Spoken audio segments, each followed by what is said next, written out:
নমস্কার বন্ধুরা, রাজ্যে শিক্ষক নিয়োগ সংক্রান্ত বিষয় নিয়ে এবার মুখ খুললেন আমাদের মুখ্যমন্ত্রী মমতা বন্দ্যোপাধ্যায় মহাশয়। হ্যাঁ বন্ধুরা, নতুন নিয়োগ সংক্রান্ত বিষয়ের উপর তিনি কি জানিয়েছে বিস্তারিত আজকের এই ভিডিওটার মধ্য দিয়ে আলোচনা করব। তো তিনি কি মন্তব্য করেছেন, তার সঙ্গে সঙ্গে নতুন নিয়োগ নিয়ে কি জানা গেছে বিস্তারিত আলোচনা করব, এবং তিনি কি মন্তব্য করেছেন অবশ্যই ওনার মুখেই তোমাদেরকে শুনিয়ে দেব। এবং ওবিসি মামলা সংক্রান্ত কি বিষয়টা রয়েছে, সত্যিই কি আদৌ ওবিসি মামলার জন্য আমাদের নিয়োগগুলো আটকে রয়েছে? যদি আমাদের নিয়োগটা বর্তমানে এই ওবিসি মামলার জন্য আটকে থাকে যদিও, তবে আগে কেন নিয়োগ হয়নি? কেন দীর্ঘ 10 বছর আমাদেরকে অপেক্ষা করতে হলো একটা আপার প্রাইমারি নিয়োগ কমপ্লিট হওয়ার জন্য? কেন দীর্ঘদিন ধরে এসএসসি হয়নি? বিস্তারিত আজকের এই ভিডিওটার মধ্যে দিয়ে আলোচনা করব। তো অবশ্যই তোমরা পুরো ভিডিওটা দেখো, আর চ্যানেলে অবশ্যই তোমরা যদি নতুন হয়ে থাকো চ্যানেলটিকে সাবস্ক্রাইব করে দেবে। আর বন্ধুরা, প্রথমেই তোমরা মুখ্যমন্ত্রীর বক্তব্যটা নিজের কানেই শুনে নাও। রিক্রুটমেন্টটা থমকে আছে কেন? ওবিসি রিজার্ভেশন নিয়ে একটা কোর্টে কেস করেছে। কিছু দুষ্টু লোক আছে যারা কাজের কাজ করে না, অকাজের কাজ করে। এটা বোঝবার ক্ষমতা নেই যেটা করার ফলে আমার রিক্রুটমেন্ট কয়েক লক্ষ ছেলে মেয়ের আটকে আছে।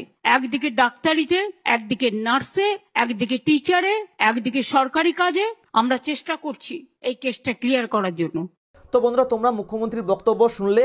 তো তিনি স্পষ্ট জানাচ্ছেন যে অনেক শূন্যপদ রয়েছে, নিয়োগ করাতে চায় সরকারের সদিচ্ছা রয়েছে।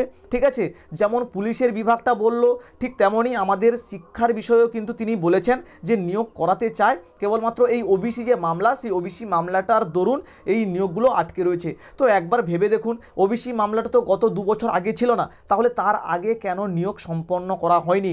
কেন আগের নিয়োগগুলো হয়নি? কেন এত নিয়োগের দুর্নীতি দেখা গেছে? সেই বিষয়টা নিয়ে কে কৈফিয়ত দেবে? সেটা কি কোনো উত্তর আছে? আদৌ উত্তর কিন্তু নেই। এটা কেবলমাত্র যে বিষয়টা হচ্ছে যে বলার কথা এই মুহূর্তে বলতে হচ্ছে। কোনো নিয়োগ যদি দেখা যাবে হয়তো কালকের যদি ওবিসি মামলাটা মিটে যায়, তবুও দেখবে যে নিয়োগ বিজ্ঞপ্তি কিন্তু আসছে না। ঠিক আছে, এটা কেবলমাত্র একটা বলার জন্য বলছি। ঠিক আছে, আদৌ নিয়োগ বিজ্ঞপ্তি দিতে চান কিনা সেটাই হচ্ছে ভাববার বিষয়।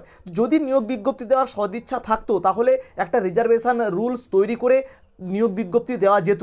ঠিক আছে, কোনোভাবেই তো বলেনি যে স্টে থাকবে, নিয়োগের উপর স্টে থাকবে, এরকম তো কোনোভাবেই সুপ্রিম কোর্ট থেকে বলো কিংবা আমাদের হাইকোর্ট থেকে কোনোভাবেই তো এরকম নির্দেশ দেয়নি যে এই ওবিসি মামলার কারণে আমাদের নতুন কোনো নিয়োগ বিজ্ঞপ্তি দেওয়া যাবে না। তাহলে অন্যান্য স্টেটে কিভাবে নিয়োগ করাচ্ছে? যদি এই ওবিসি মামলা সংক্রান্ত বিষয়ের উপরে যদি মানে কোনো থাকতো, তাহলে যদি আমি নিয়োগ বিজ্ঞপ্তি না দিই, তাহলে অন্যান্য স্টেটেও তো কিন্তু অন্যান্য কোনো মামলা রয়েছে, তো সেই মামলার পরিপ্রেক্ষিতে গিয়ে তারা রিজার্ভেশন রুলস দেখিয়ে কিন্তু নিয়োগ বিজ্ঞপ্তি দিচ্ছে। তো এটা কেবলমাত্র মুখ্যমন্ত্রীর একটা বলা কথা, একটা মন গড়ন একটা কাহিনী। ঠিক আছে, নিয়োগ বিজ্ঞপ্তি দেওয়ার কোনো সদিচ্ছা নেই। ঠিক আছে, তো এবারে বিষয়টা হচ্ছে তিনি মুখ খুলেছেন, এই বিষয়ে হয়তো আমরা কোনো কিছু আগামী দিনে দেখতে পাবো। তো ওবিসি মামলাটা কবে মিটবে, কবে নিয়োগ বিজ্ঞপ্তি আসবে, সেই আশায় আমাদেরকে থাকতে হচ্ছে। তো মোটামুটি মুখ্যমন্ত্রীর যে মন্তব্য, সেই মন্তব্য থেকে স্পষ্ট, ওবিসি মামলার যতদিন না মিটছে ততদিন পর্যন্ত কোনো নিয়োগ বিজ্ঞপ্তি আসছে না, কিংবা কোনো নিয়োগ কমপ্লিট হবে না। এইটাই হচ্ছে ব্যাপার। ঠিক আছে, তো এবার ওবিসি মামলা তো এখন বর্তমানে ওবিসি মামলাটাকে আবার চিফ জাস্টিসের কাছে পাঠিয়ে দেওয়া হয়েছে সুপ্রিম কোর্টে। তো এই মামলাটা কবে আবার শুনানি হবে সেই বিষয়টা অবশ্যই আমাদেরকে দেখতে হবে। তো কবে নাগাদ এই মামলাটির শুনানি হয়, তো অবশ্যই কোনো শুনানি হলে আপডেট পেলে অবশ্যই তোমাদেরকে জানিয়ে দেবো।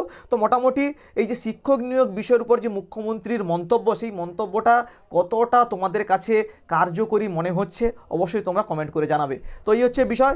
তো পরবর্তী আপডেট পেলে অবশ্যই তোমাদের কাছে আলোচনা করবো। দেখা হচ্ছে পরবর্তী ভিডিওতে। ভালো থেকো সবাই, সুস্থ থেকো সবাই। Thanks for watching. টাটা, জয় হিন্দ, বাই।